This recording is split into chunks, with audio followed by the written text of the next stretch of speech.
Ирачките сили и курдските пешмерга борци напредуваат во освојувањето на Мосул, вториот по големина град во Ирак и најголемото упориште на милитантите на исламската држава во таа земја.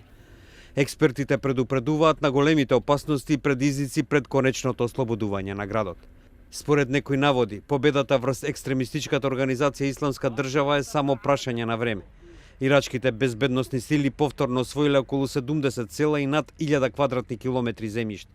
При тоа биле истерани околу 800 милитанти во операцијата која почна пред една недела.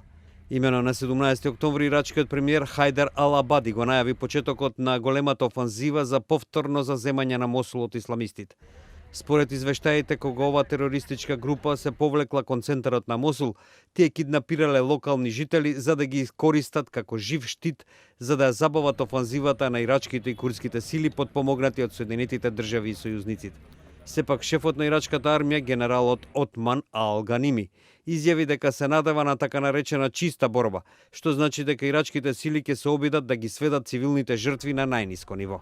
من أقول معركة نظيفة إن شاء الله راح نكون حريصين على أهلنا المدنيين من ناحية القصف بحيث إن شاء الله نتجنب أن يوقع خسائر بين صفوفهم. Ирачките сили продолжија да напредуваат кон Мосул откако остварија неколку победи во периферијата на градот. При тоа тие не се соочија со голем отпор на фронтот и покрај некои ракетни напади. الحال يختلف في الموصل فيها تضاريس مختلفة وكذلك فيها التلال وفيها الجبال وهذه فيها مغارات وهذه تعد الطبيعة قد الطبيعة في أغلب الأحيان تعتبر مادة مشجعة أو مكان مشجع.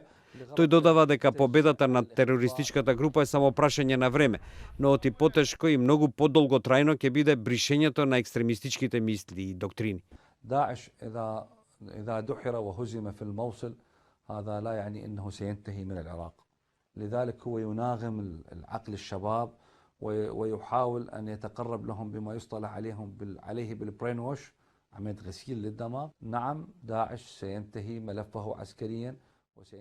Мосул, кој се наоѓа на околу 400 километри северно од ирачкиот главен град Багдад, е под контрола на милитантите на Исламската држава од јуни 2014 година, кога ирачките владени сили го оставија нивното оружје и побегнаа.